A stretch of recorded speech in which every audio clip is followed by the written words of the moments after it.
I-V-M.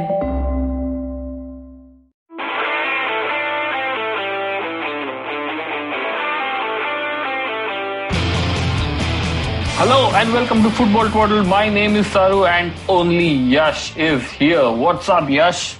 Hey man, doing well. Baru was not even brave enough to come on the podcast in spite of not watching like any of the international games. Did you watch we're recording this after the Spain versus Germany game. So did you watch the debacle, Yash? Yeah, I watched the highlights. I didn't watch it. Didn't watch the entire game, but well, the highlights seemed like there was a goal every minute. Dude, obviously, you must have seen like a 12-minute highlight. Right, yeah. But okay, how good were Spain's goals? They were pretty good. I mean, it seems like Germany had no answer for Ferran Torres. Morata also seemed to score a decent one. But Morata didn't score a goal which was disallowed because of offside. So should this game be null and void? Yeah, some high-level games going on, dude. Like, this must be some signal to some shadowy organization to make some movement in some... Didn't Ferran Torres play in India as well? What? In the Under-17 World Cup? Yes. Oh, no idea, man. See, we are the... England won that competition, so I sort of just know the English hyped players. You mean like Ryan Brewster? Yeah, Ryan Brewster. All right. Let's talk about Liverpool, man. This international break has not been good for them. They have Mo Salah, who is injured. Right. No, he's got corona, no? So wohi injury to ho gaya na. Okay, so here's the list. I was just looking at the players who either have corona or injured or whatever. So the list is Alisson, Van Dijk, Gomez, Matip, Fabinho, Trent Alexander-Arnold, Thiago, Oxlade-Chamberlain, Henderson, Keita, Mane, some Tsimikas, Shaqiri, and Mo Salah. So should they just start giving up on matches? Why even turn up? No, I mean, for the last, until they won the league last season, every season Liverpool usually have some excuse to why they're not winning the league. So this is their excuse now. Yeah, dude, but come on. Any team with 14 players out, that is... Yeah, but I think a couple of... I still think that they'll be able to manage... who are they playing? Are they playing City this weekend? No. So Liverpool this weekend are playing... 1 second. Leicester City. Yeah, they are playing a City. City. So they'll probably lose that game. I think a couple of games should be a write-off, but once their corona-infected players or minor injury players start coming back, they'll be back on track. And given that this season has been one where no other big team is running away with the league, namely Manchester City, it's still well within their striking range, even if they lose a couple of games now.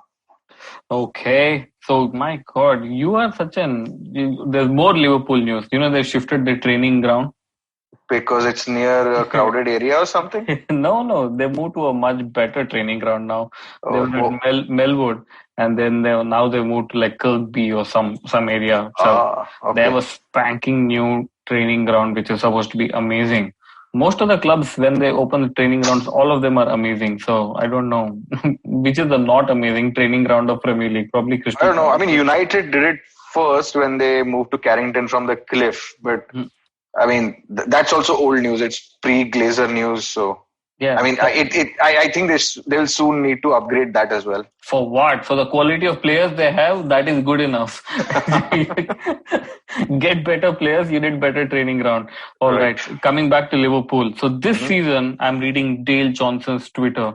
So this season, Liverpool lead almost every VAR category you want to avoid. Most goals disallowed, most penalties conceded, most decisions against, most net decisions against. Ye bhi net decisions. I wonder who the consultant is. And the third for goals given against. Dude, it's like, are they paying the price for winning the league? Corona? Probably, or just paying the price for being sly defenders or whatever. Oh, dude, what is this? What is this thing? Who are these sly defenders? I don't know, man. the last decision I remember was Joe Gomez just slyly walking away after handling the ball. But hasn't he got corona or something now? No, he's got a major knee injury. So he's a big worry.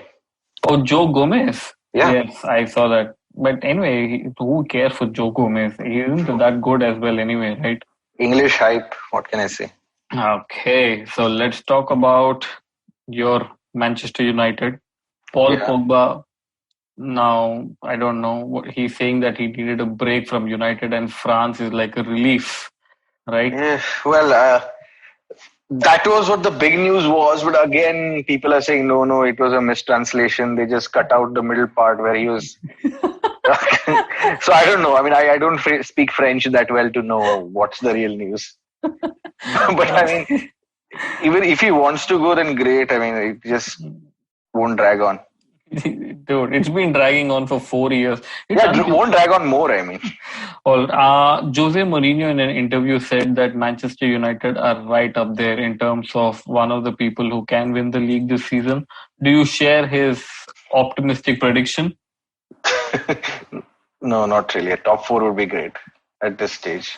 What are you saying? In the first part, you said that no team is running away with the league.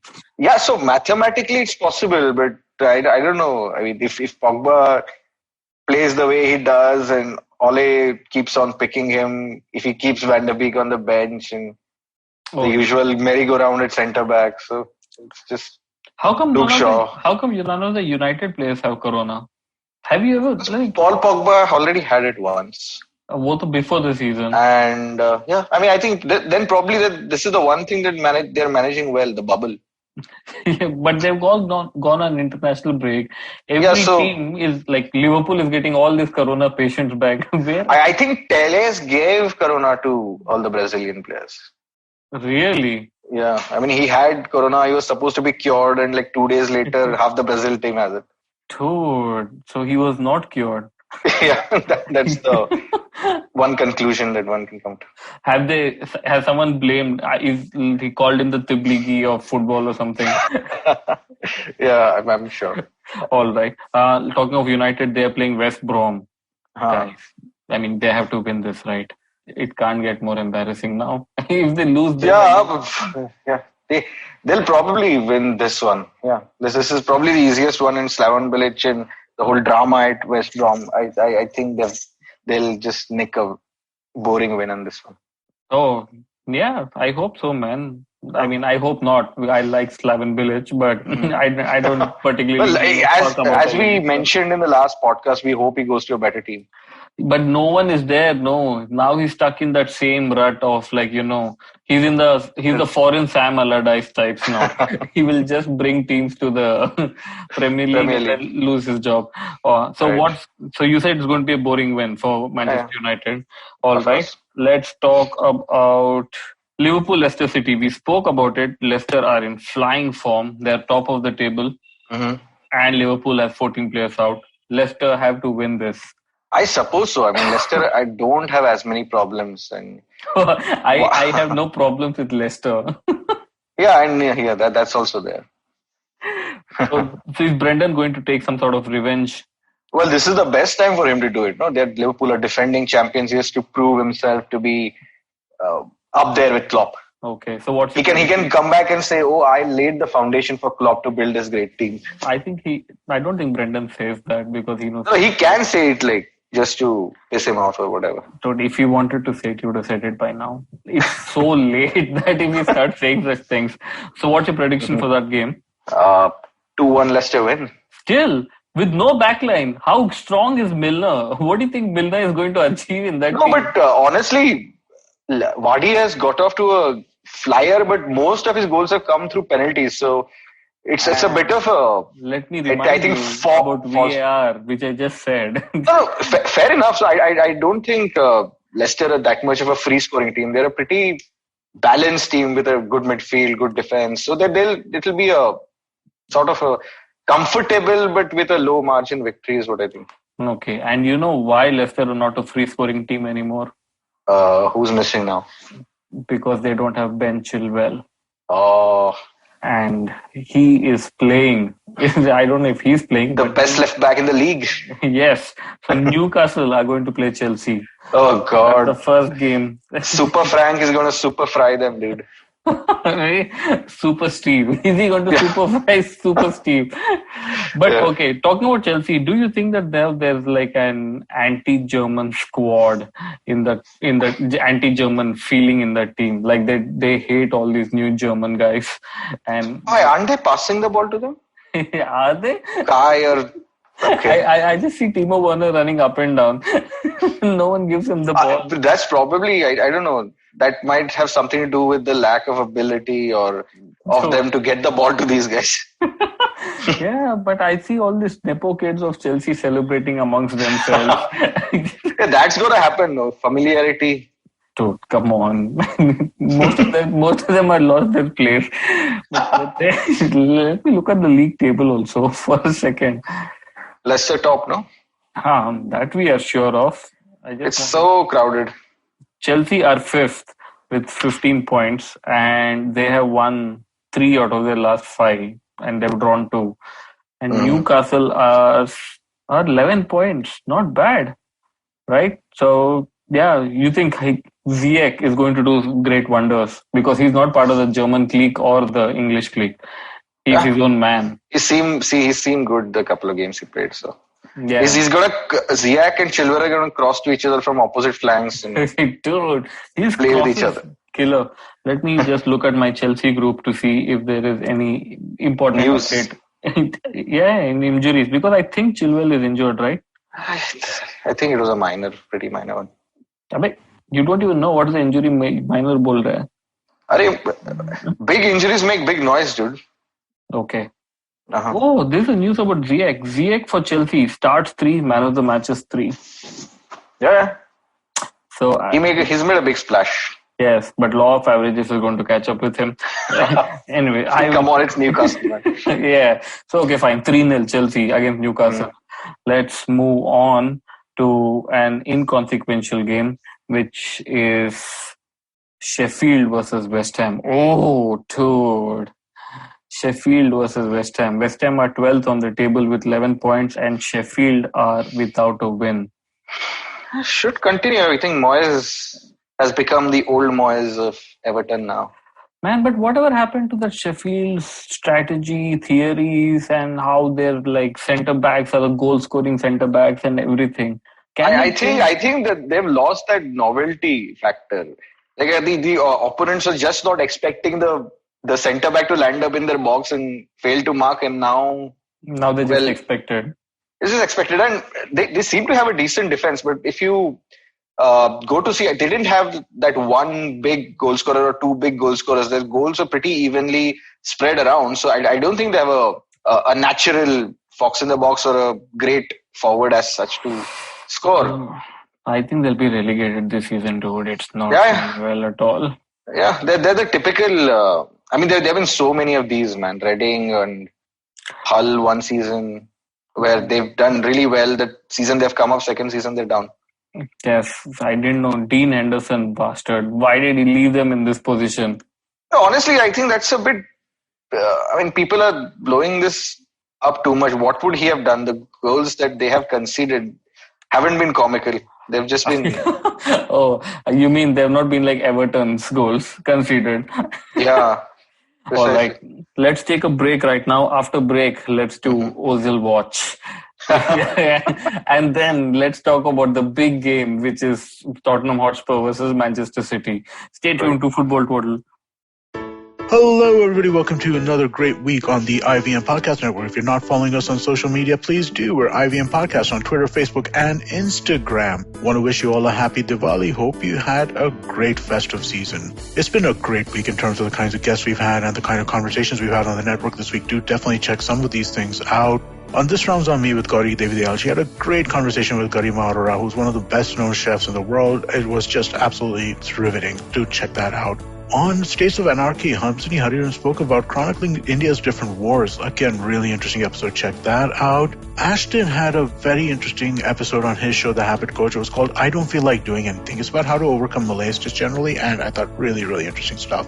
Kumi Veana was the guest on Cyrus Says on Monday's episode last week, and she's an educator, and my God, it was such a fascinating conversation talking about the way education functions in India and some of the changes she'd like to see. Just really, really interesting stuff. Do give that a listen. On Uncle Please Sit, Anupam Manur was there with Joel and Tushar talking about the Indian economy, part 1 of a 2-part series. Second part will be out this week. You should definitely check that out. Lastly, I want to talk to you all about the Filter Coffee podcast. Karthik Nagarajan, who hosts that show, is on a little bit of a break. He's back with a banger of an episode. It is with Himura Maya, who used to run Landmark Stores, and they talk about the culture of bookstores and quizzing and all kinds of stuff. Really interesting conversation. Do check that out. And with that, let me get you back to your show.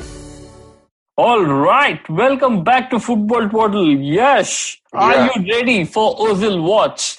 Absolutely. All right. Let's go. First thing, after Germany lose to Spain, time to take Jerome Boateng back. It's like Ozil chose the oldest player who has no knees. That's the theme, no?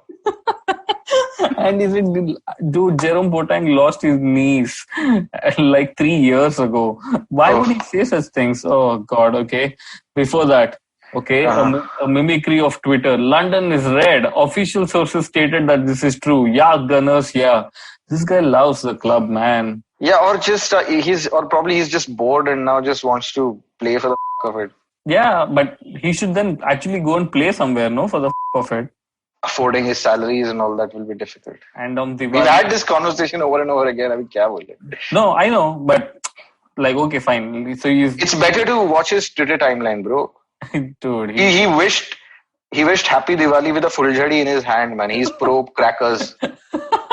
Oh yeah, before that was a campaign, like some streetwear campaign. But then comes Happy Diwali to my Indian followers. Take care, stay healthy, especially in times like these.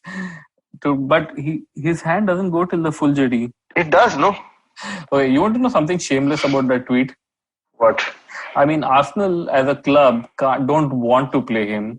They've removed him from the squad. But like for engagement on social media, Arsenal media asked Ozil to post this. I mean, how much more shameless? Like, how? I mean, how is that obvious from this tweet? Yeah, just click on the photo. Wow, man. Dude, maybe Arsenal know that he's very popular in India, and people like Baru are like khilaf isko.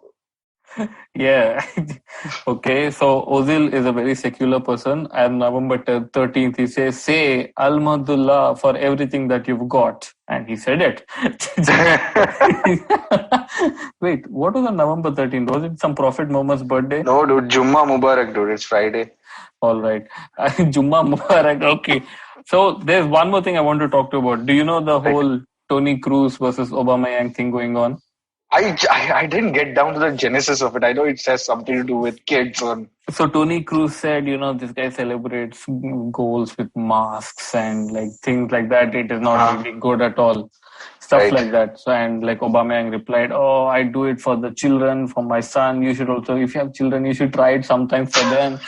And all of that. Right? And it's clear that Ozil hates Toni Kroos because he says the best goal celebration ever, Aubameyang. Oh, man. And our man replies, Aubameyang, yes, brother, take care or something. Oh, dude. Man, these are some weird alliances which I don't even know. They're like crisscrossing. And the final thing on Ozil is November 12th. Work. He is there on some training thing. the one thing he's not doing. Dude, this is crazy. When do you think Ozil is going to launch his own podcast? Like he'll have a much better AFTV. He should just join AFTV and trash the team every weekend. Dude, they even have a character named Turkish. They can be Turkish brothers or whatever. They have a guy called Turkish. I don't see that, guys. What? I don't see Turkish on AFTV. On AFTV, okay. Oh, but talking of AFTV, is Cloud back after his racism? No. After his as far as I know, he isn't. Dude, how long will they punish him for just calling some random? He's famous enough to go out on his own. I'd be pata nahi what is he up to. I know. It would be so ironic if like Son's dad actually owned a DVD shop. But all right. let's move back to the Premier League. Tottenham are playing Manchester City.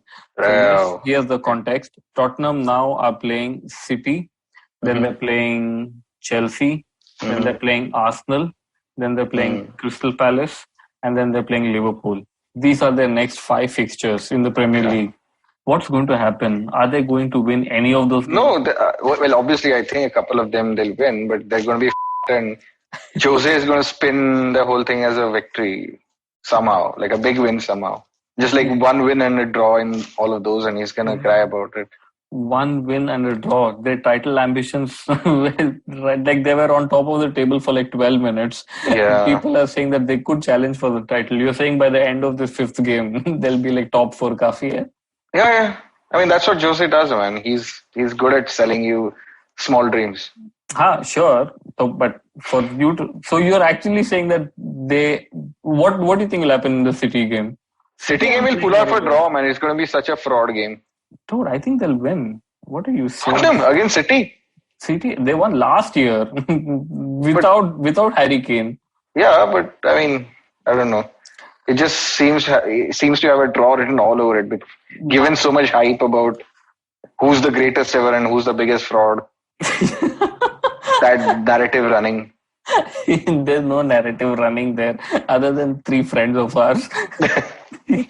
Yeah, but I think so because I also already predicted City will finish 5th this season, and I don't think they're doing very well. Aguero seems fat now. What does he do after like in injury recovery? I don't know.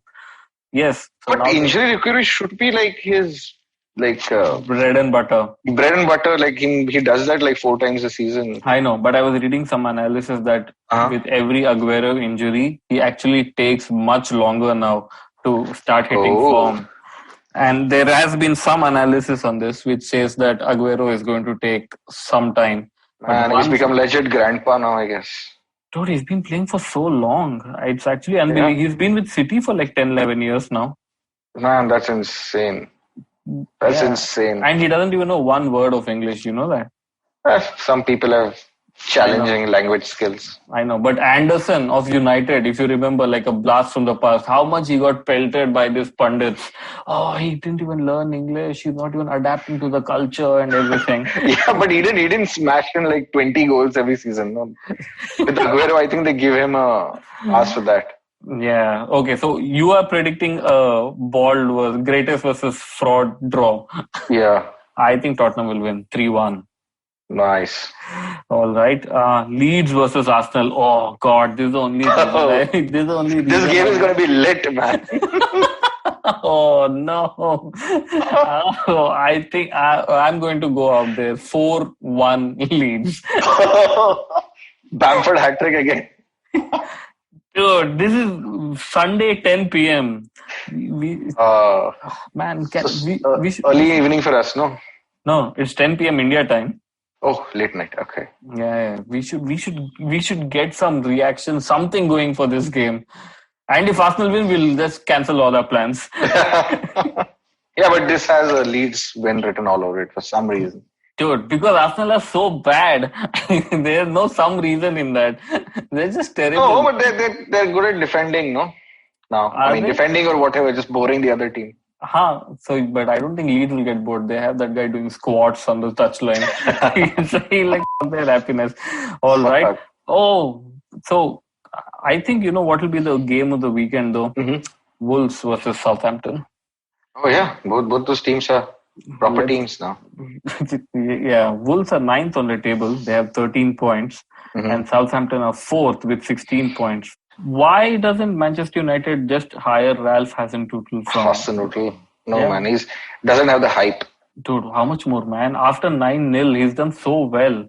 Yeah, but he's like the, I don't know. I mean, it will be bad to call him the new age Moyes, but... Dude, come on. That is so unfair on him. He's actually done quite well. Yeah, even before the disaster at United, Moyes used to do very well for Everton. He's like one of the greatest coaches ever. Yeah, but Hasenhüttl actually has done, like, he was the coach at RB Leipzig also, dude. He, like, got them to play the cool football that they do. And Southampton play really good football right now. So, I mean, on a serious note, why can't they just, like, I think that's the route they should go. No, this whole Ole thing clearly. It's just that they can. I mean, even if they do sack Ole, they can get a manager from a better team. That's the only reason why they won't do it. Why? He seems to be sort of the guy who doesn't really want transfers because he's used to not having any. Yeah, that's also there. I mean, he's a good coach and all that, but it's United want hype. So they want Poch, basically. They want Poch or whoever is managing. If you want Dortmund or Leipzig or if you want to PSG. go for a fraud, at least go for a fraud who's won something, no? So has Hasenhüttl won something? No, he's not, and that's why he's not even a fraud. No one's a fraud. Okay, we spoke about Liverpool's Tottenham City. Yeah, dude, finally, how happy are you that the Premier League is back? Very happy, man. Very happy. Now that this whole thing is done, Diwali, holidays, which was your main problem supposedly. No, that was a distraction that saved me from all right. The boredom of international football. But did you watch any international football? Not entire games. I mean, Scotland did crazy well, apparently. Yes, apparently you didn't see that. People were crying, like Steve Clark was crying. Yeah. Oh. Well, they have major FOMO, na? Like in the recent past, most of the all the home nations have made it to at least one competition in the recent memory. These fellows, I mean, this is the first one since, I think, World Cup 98, so 22 years. Wow. Okay, let me see what Darren Fletcher said. Okay, I can't even find what Darren Fletcher said. All I'm finding is 2015 tweets. But yeah, now that I saw, Darren Fletcher has 5 Premier League titles against his name. He was there in the team. So, dude, is he a greater footballer than Paul Pogba? Medals on the table. Yes, exactly. Before we go, let me also just look at what is the buzzing points our United fans at the United stand have. All right. It's scheduled for tomorrow. Solskjaer under huge Poch pressure. Right? What is Poch doing here? I don't know, but I will see tomorrow and I'll see. All right. Today, what was streamed was Pogba and Varane swap possible. Is it? That's like such a international break transfer news, you know. All right. Just when Varane was messing up badly, I guess. All right. And the last thing is Jadon Sancho coming in Jan. No way. All right, yes. Let's watch football back and let's see if Arsenal is losing. We should do something and just get all these Arsenal fans. I think now that we troops gone, there is a void to fill. Absolutely. So get your youth's lingo on with mud blood and everything. All right, man. Take care. Bye bye. Bye bye.